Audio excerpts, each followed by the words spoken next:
On the day the world ended, even the dragons burned.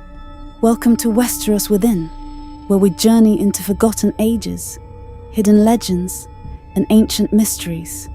This is Before the Thrones, Episode 6, The Doom of Valyria, the day dragons died.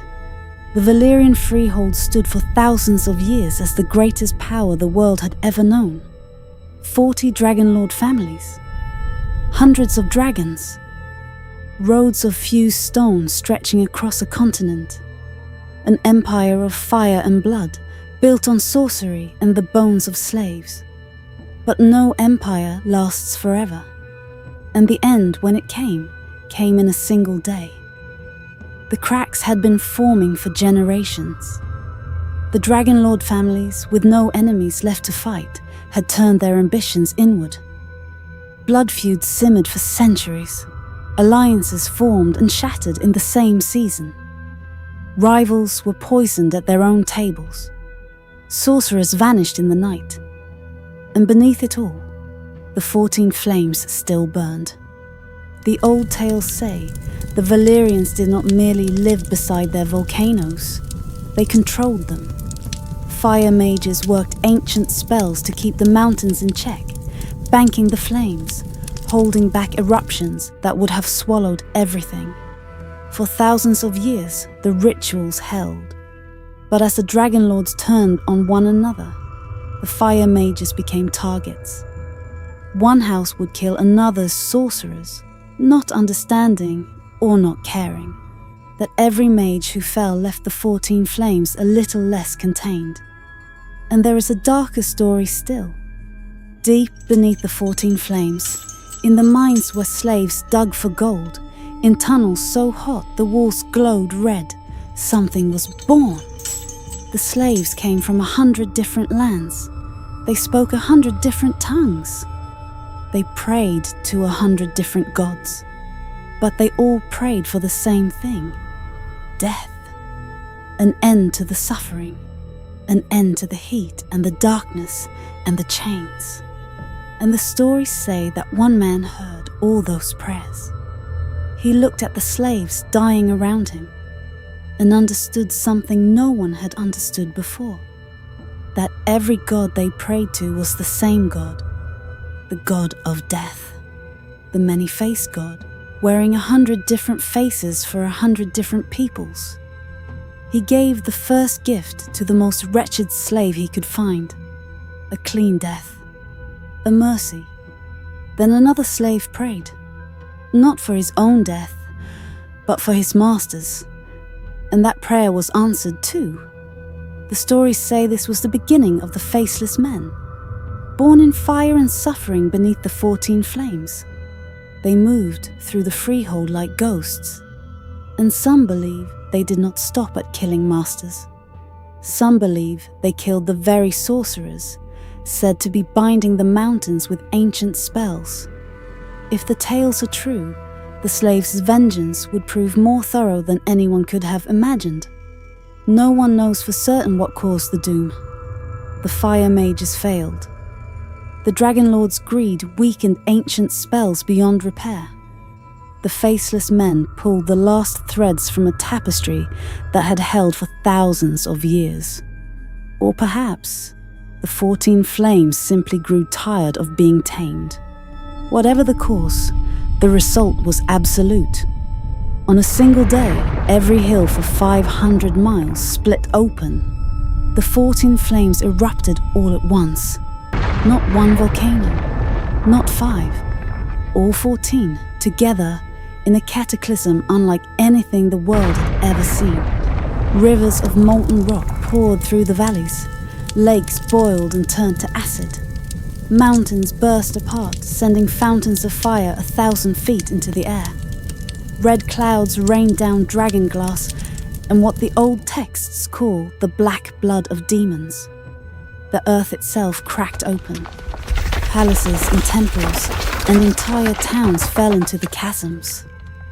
The great towers of Valyria, those impossibly tall spires that had gleamed in the volcanic light for thousands of years, crumbled and vanished. And the dragons burned, The fires raged so hot and so hungry that even the dragons in the sky were consumed. Creatures that had conquered the world, that had melted armies and shattered civilizations, were swallowed by flames greater than their own. To the north, the ground collapsed entirely, and an angry sea came rushing in. The proudest city in all the world was gone in an instant. Its fabled empire vanished in a day. Where the Valyrian heartland had stood, there was now only water and fire and smoke. The smoking sea, they would call it. It boils to this day. It smokes to this day. And those who sail into it are never seen again. When the doom came, the Dragonlord families of Valyria were destroyed. Only one house had already fled. The Targaryens, mocked and called cowards for fleeing to a lonely rock 12 years before, were now the last Dragonlords in the known world. Because a young woman named Daenerys had seen the truth in a dream, and her father had believed her. The world the Doom left behind was unrecognizable. Without Valyria's power holding the continent together, Essos tore itself apart. They called what followed the century of blood. Volantis, the oldest of Valyria's colonies, declared itself the rightful heir to the Freehold. Its armies seized Lys and Myr and marched on Tyrosh, but the other free cities refused to kneel. Wars erupted across the continent, city against city, year after bloody year. In the vast grasslands of central Essos, the Dothraki rose. Valyria's dragons had kept the Horse Lords in check for thousands of years. Now there were no dragons. The Khalasars swept across the plains, riding through the heart of Essos with blood and speed. And far across the sea, in a hidden lagoon shrouded in fog, a city that had kept itself secret for centuries finally stepped into the light. Braavos, founded by escaped slaves who had stolen their ships and fled the Freehold generations before, had hidden from the Dragonlords for as long as anyone could remember. Now, with the Dragonlords gone, there was nothing left to fear. The secret of Valyrian steel died with the Freehold. No smith would ever forge a new blade. The few swords that survived became priceless, heirlooms guarded more jealously than crowns.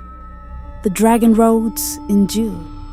Those great highways of fused black stone still stretched across Essos, untouched by time or weather. But no one would ever build new ones. They stood as silent monuments to a world that was gone, and Valyria itself became a place of legend and death.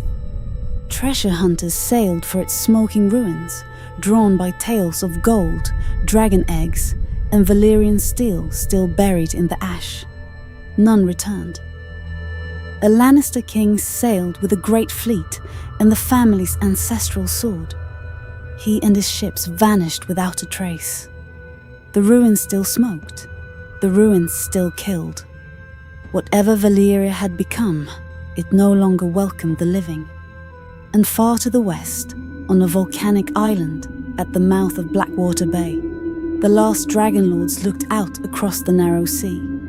The Targaryens had their dragons. They had their name, and they had a continent before them that had never known dragonfire. For now, they waited, but not forever.